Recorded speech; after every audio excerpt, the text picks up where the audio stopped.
Hello, and good afternoon, everybody. Hi, it's Rob at Old Style Classics Baseball Cards. Old Style Classic Baseball Cards. Hey, welcome back. Um, did my eBay episode yesterday, and my Star Wars one released this morning. So now we're going to move on to the Archive Signature Series, along with this other eBay card that I think my wife will like. Um, Big news, I just made a bid on a card that went under the radar on eBay and on an auction, and I just won it, and it's going to be a big check off my list for my Allen and Ginter collection of the different kind of cards that I'm trying to collect. So that's going to be sweet. Hey, if you don't mind subscribe,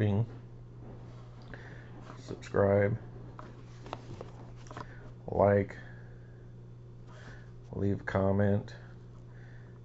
If you don't mind, do me a favor so that these videos can reach out to other people. Really quick shout out. Let's see, I was talking with Mangini yesterday. Thanks for responding back to me. And then about 8 hours ago, Diver Dave 2179 commented on my OBAC National Minis, Hack Wilson and all that. Said he loves those old style cards, the Babe Mini especially. Nice Hack Wilson, Gale Sayers, Bradshaw, Turkey Red 2. The only retro cards I don't like are the Goodwin Champions. Too many non-sports personalities, and only one I can remotely like is Wayne Gretzky in a suit. And he's like, come on. Doesn't want to see him in a suit, I guess. Also, Michael Cooper defended against Larry Bird during the Lakers-Celtics battles in the 80s. He was very good. Good luck with jury duty, so thank you. I don't have to go to jury duty Monday morning, so I found that much out. And I responded to him basically, hey, thanks. I agree with him to a degree that I think good ones are okay, that they started out really good in 2009, but then they kind of got worse and worse as time went on. Especially they lost the license to do logos, so they started doing a lot more of that weird stuff. Filler cards, like Michael Jordan and those guys in street clothes. And, you know, that kind of sucks, but at the same time, when are you going to see Michael Jordan? Like you used to see him going in and out of the games wearing a suit and always looking sharp. So it's kind of cool to see some of those. I don't mind seeing like Andre Dawson or something wearing something else. Gretzky and those guys, which I don't mind. The problem is if you do it year after year after year, and it's, they usually have 3 or 4 of each one of those in the set, then it's all the same. So yeah, it'd be nice if they mixed it up a little bit, showing them in their uniforms, basically what I was getting at. I don't disagree with them, but I also don't mind some of those cards. It's just that they way overdo it. Then some of the weirdo stuff that they do, like some of the insert stuff Allen and Ginter does, they do like 10 times as much. But the problem for Goodwin Champions and Upper Deck, they don't have a license for that kind of stuff, so they do have to put in more skateboarders and models and chefs and poker players and all that, which is fine. I mean, it's the same thing though. Each person gets like 4 different cards, so it's like they got like 30 subjects with like 3 or 4 cards each, so then it's just a lot very repetitive. So it was definitely better in the past, especially when they did minis and they had the license, obviously. But now they're more like a modern set of cards, almost like what is it, Metal Universe or whatever. So, I get they got to do what they got to do. I like it in moderation, like 1 or 2 boxes a year. But yeah, I'm not going to collect it like I do Allen and Ginter. And the big reason why is because their hits usually suck. This year, I opened like 4 boxes and a blaster, and I got like 1 good hit. And that was just by pure luck. Usually we get those lenticular cards and all that kind of stuff. So I agree with him and disagree a little bit. I don't mind some of the other stuff that they do because they're kind of forced into it because baseball's got so greedy that you can't license anything. The Players Association's got greedy. It's all under a monopoly, under the Topps umbrella, Fanatics, whatever. So that sucks for collectors. Um, but Upper Deck, they let the quality go down, especially after the first year or two. Like the card stock stunk and all that kind of stuff. The images kind of got, like the art wasn't very good. Now it's gotten a little better, like the card stock, but it's just become more of a modern product. So anyways, thanks to him for commenting. I agree, and also don't 100% agree, let's just say that. But thanks for commenting so that we could have that discussion. So really quick, last video we did Star Wars Topps Chrome Black from this year. This was our base card, General Veers. They're really good looking cards, but just like Signature Series, it's kind of a lottery, and you're usually going to lose, which we kind of did as far as the autograph goes. But we got 2 numbered cards, so that was cool. We got a Kylo Ren 2/50. I think that's gold. So the gold looked green last night, but now I look at it in the daylight, it's more gold. So these cards are up for trade or anything like that. If anyone's interested, let me know. Mostly buy that stuff to pick up these autographs. Now this was a really pretty card. Bix Kalen. That's Adria. I can't remember her last name. That's okay. From Andor, Disney Plus. So number 81 and 99. So that's a pretty card. Oh boy, sure is, Rob. Hello, man. All right, Bill, settle down. And here was our autograph. Kai Renali sticker autograph. I mean, that's one of the down things about these two is they give you a sticker, and based on what it says on the back there, it's from their archives. So they probably had him sign a roll of stickers and 5-6 years ago, and they're still using them. And this is what we end up getting. Thank God it was only 60 something, because I think those numbered cards in this might add up to coming out even, but that's not including all the effort and shipping and all that kind of stuff. So we lost, but not complete loss. It's a cool card. This guy, Paul Casey's been in 4 Star Wars movies, playing different characters, so English actor, that's pretty cool. Alright, then I got the Turkey Red autograph of Zach Jackson. I kept saying Johnson in the video, sorry. That's a really good shaped card, on card autograph. I like seeing that Z on there.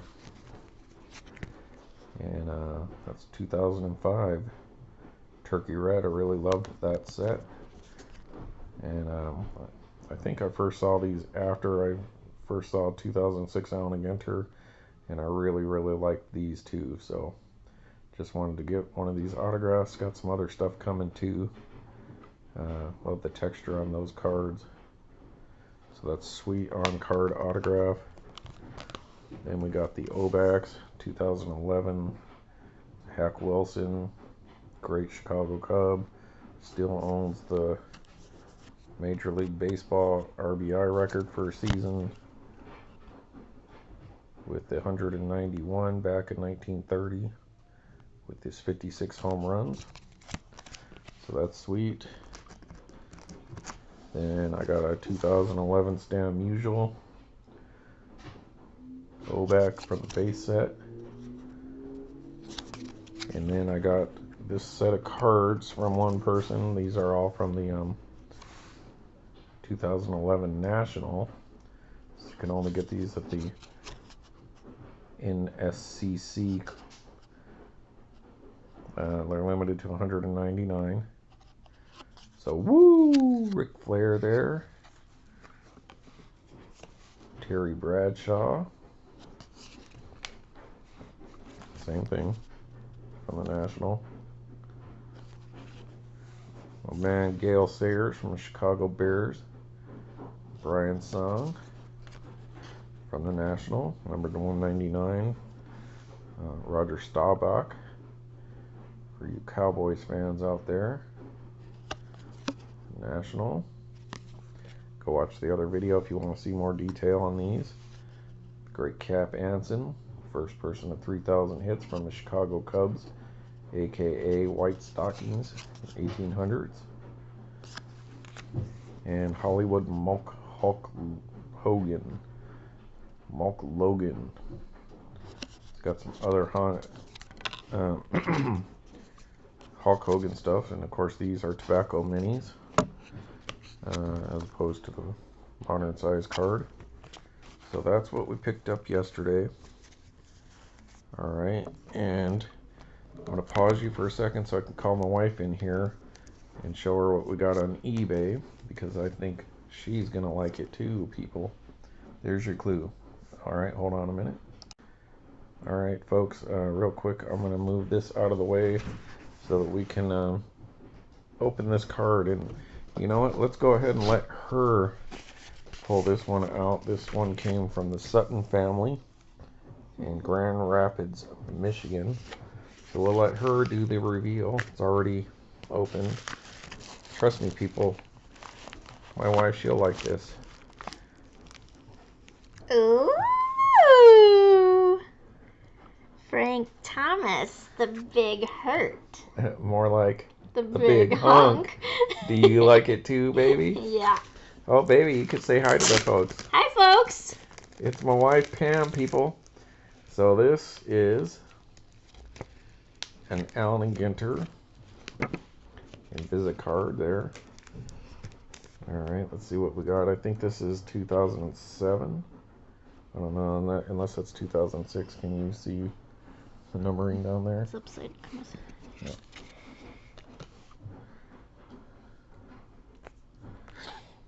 I don't even know where to look. Down right here in this little... Nope, I guess I need glasses too now. Hang on a second, folks. Let's get the magnifying glass out. Uh-oh.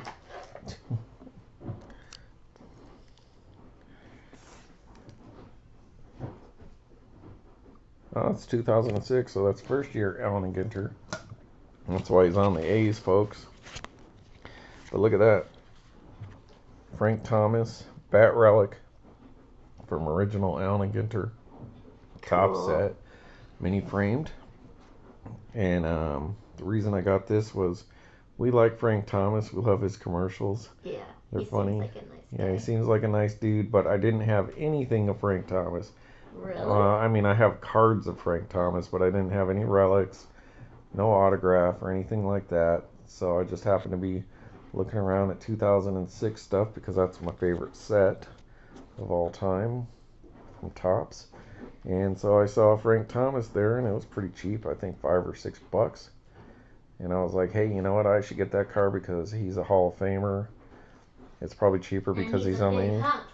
And I knew my wife would like it too. Huh, babe? Yeah. So there you go, folks. We got the Big Hurt, the Big Hunk. Frank Thomas. There you go, A's fans. You Sacramento A's fans. And all right. No, they're just the A's. Oh, they're just the A's for now, folks. But that's a beautiful card from 2006 Topps Allen and Ginter. Oh, there, I can see there's the 2006 right there. All right, let's see what it says, folks.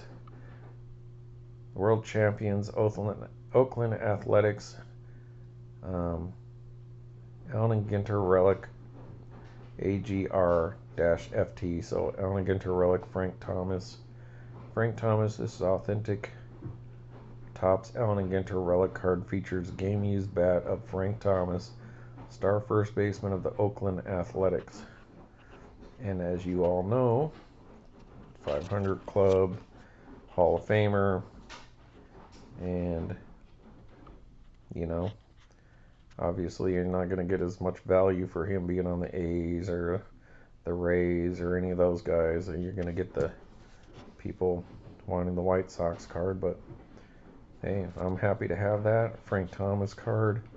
Love to get his autograph someday. So if I ever see one nice, he's another person I'd like to get, kind of like Ichiro. Who knows? Maybe we'll get him out of this Archive Signature series. And what a segue, people. Let's get to it. Let's see. Let's find out. Now, she already ran out to the other room. She's ordering her baseball cards because I guess Sephora's got a sale going on. And I told her, why don't you go to the store? And she goes, no, it's a big mess. So she would rather order stuff online. And she's watching her buddies do makeup videos and stuff on YouTube. So she's not going to join us for this. So let's pull this camera back just a tad here, folks. See if we can get a little more of this box in here. Alright, so people, the Big Hurt, that's pretty cool. Who doesn't like Frank Thomas? And I'm a Cubs fan, and I don't like the White Sox. Hey, Shaka's Closet. Does that Shaka you that I got a Frank Thomas card? Hey, I can enjoy a good player. Shaka's Closet, big White Sox fan. Yon Moncada, I saw him batting the other day. I was watching the White Sox for a little while on Hulu or ESPN Plus, whatever. Guess I was wrong about the Cubs being on ESPN Plus today. They were on yesterday and beat the Dodgers, and I guess they're on Fox Sports 1 today. And I could have gone down to the gym here at the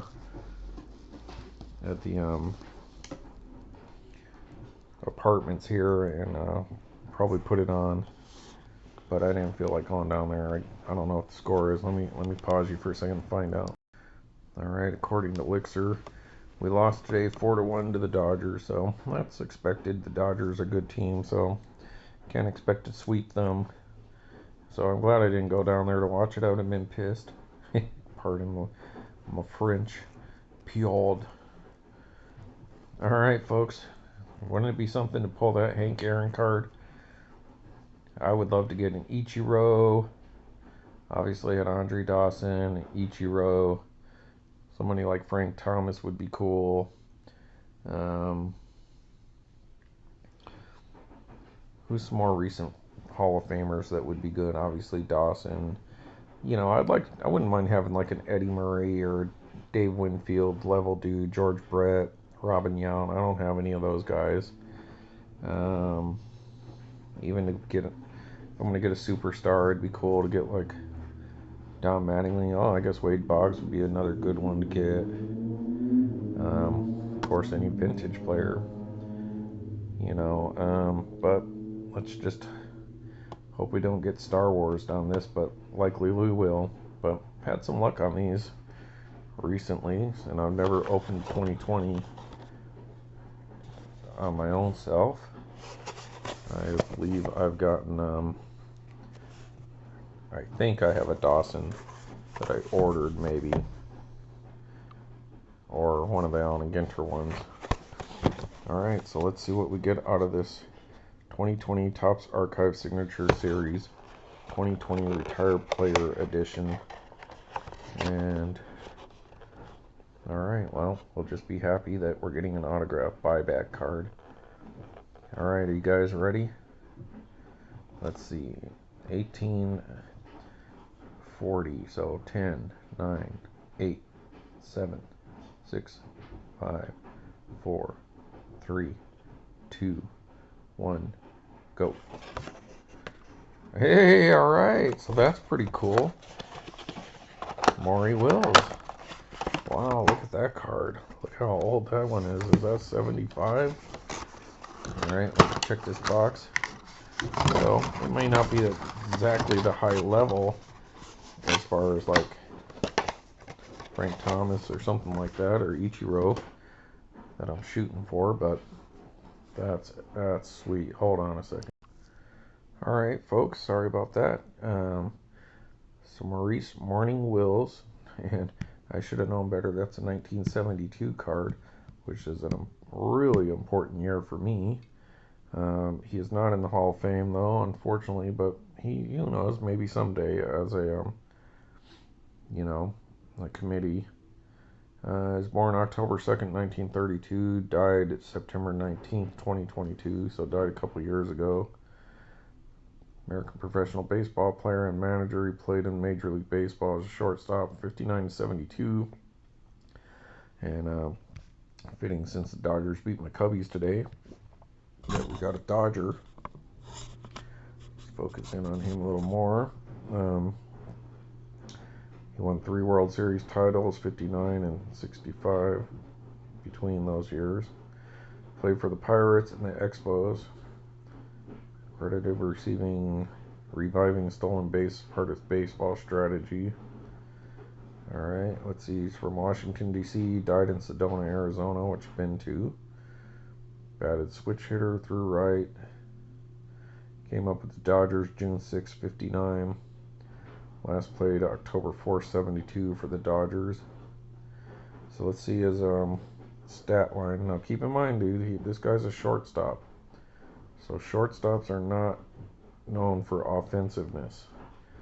Not until more recently. And that's still a stretch to say that. You know, unless you're like A-Rod. But we know about that, right? Alright, so his lifetime MLB statistics, regular season of course.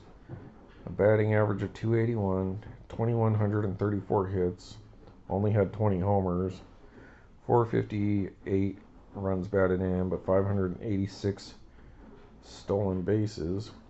He was 26 and 56 as a manager. So played with the Expos in 69, wow. But so that's just his offensive stats. But he was a 7-time All-Star, 3-time World Series champ. He was the MVP in 1962 for the National League, 2-time Gold Glover, 6-time National League stolen base leader. So, you know, he was looked like he was a pretty good defensive player. He was good enough to be an all-star for multiple times, so he's definitely borderline. So I think that with these numbers, if you throw in his defense, he might get in with the MVP award and all those world championships, plus the all-stars and the stolen bases. Alright, MVP in 62. Stealing a record 104 bases to break the old modern era of 96 set by Ty Cobb, so he even beat a Cobb record. And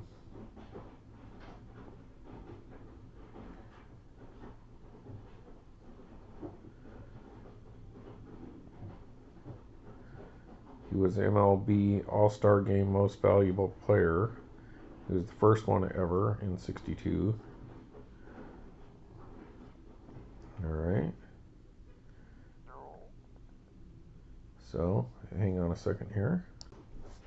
Alright, so as far as his Hall of Fame, never got over 40% of the vote, falling short for 15 years.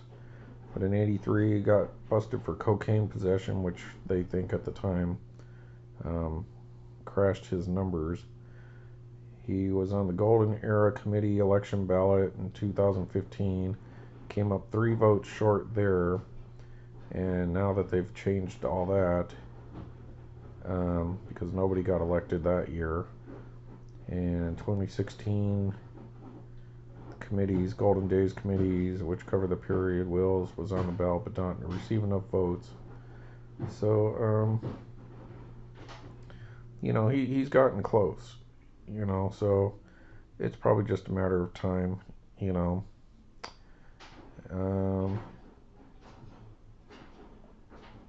Yeah, so there's that. So, but definitely a well-known player, star.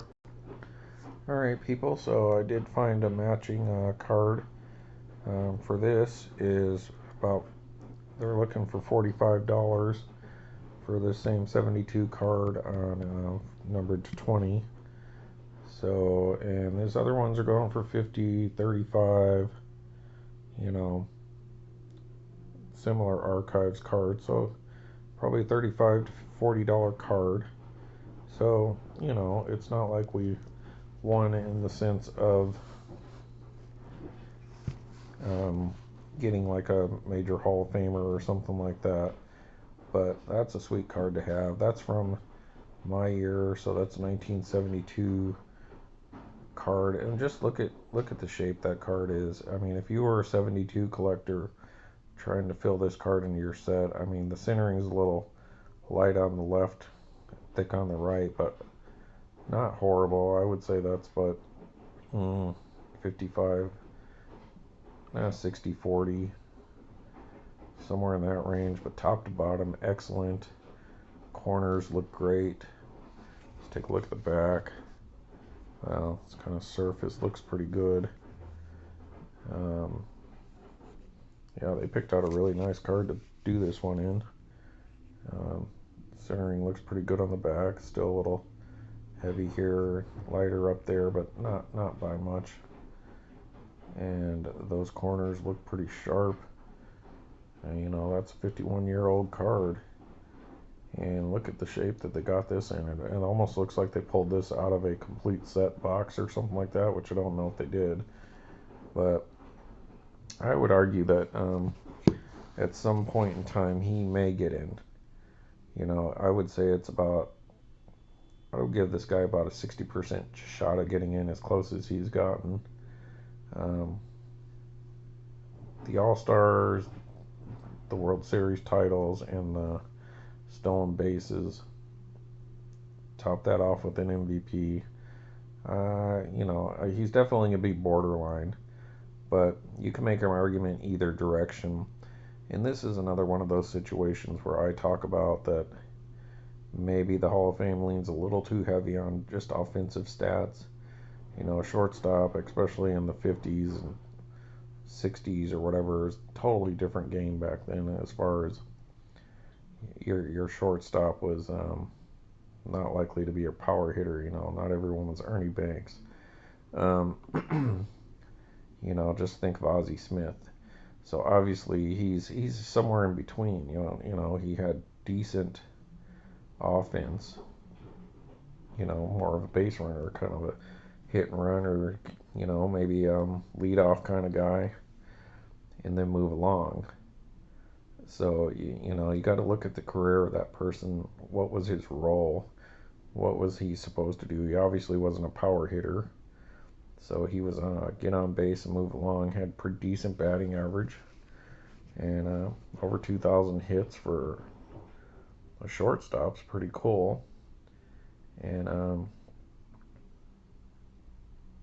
looks like he lived in California there, Playa del Rey, 5'10", 168. So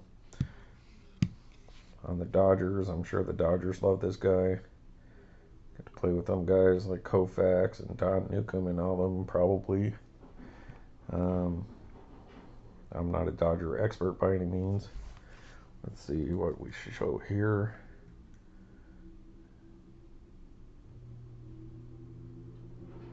Let's see, he played in Pueblo.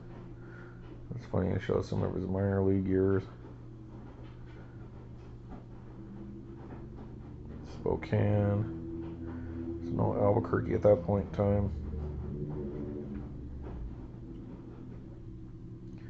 All right.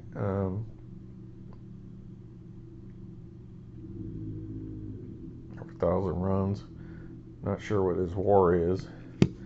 So let me just take one more look at that. All right, mid-30s on WAR. So, you know, he's probably kind of where he needs to be. If he makes it in, it'll be lucky. But probably, you know, kind of a C-level Hall of Famer if he gets in. But I never got to see him play just based on his stats alone. So apparently he's a pretty well-rounded player. So he could either be remembered as a superstar or a low-end Hall of Famer, perhaps. But that's a pretty nice signature there. Little Dodger blue going on. And just an epically beautiful card. Just look at that 72. Just pops. Just that card is in great shape, man. So that's sweet for me. I like to have 72. I only think I got a couple 72s, to be honest with you. And those might be more like the leaders kind of cards or something like that, those add back ones.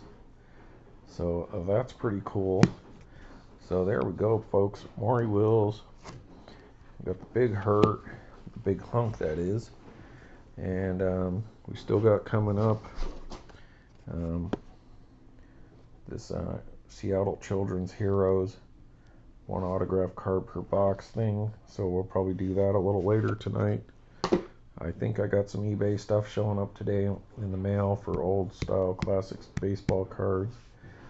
So I like it. I mean, I didn't get my money's back on any of those things that we got, but maybe I got close on Star Wars. But, you know, the autograph definitely wouldn't cover what I paid for it. This definitely doesn't cover what I paid for it, but sometimes you got to be like, is that a cool card? Is that a good card? And I mean, other than just that little slight off-centering, that card's just nearly perfect. I mean, 51-year-old card. Yeah, I'm happy to have that. So, you know, got probably half my money back, but that's not what it's about for me. That's a beautiful card. I'm super stoked about that. It's a big name, so it's definitely a superstar. So, yep, that's really nice. So, and then we got the Big Hurt, people. I got a Big Hurt. Not only did we get Hall of Famer Frank Thomas and a piece of his bat, where he hit over 500 home runs, but it's an A&G Allen and Ginter mini framed relic from my favorite set, 2006 Topps Allen and Ginter, and I am stoked to have that. So any 2006 is a good 2006 for me. So check for maybe not for Allen and Ginter, but check for getting a Frank Thomas something finally after all these years. And check for a 1972 card. Just sweet. Alright, folks. Thanks for watching, and subscribe, like, leave a comment, and maybe I'll put something out later tonight. Thank you.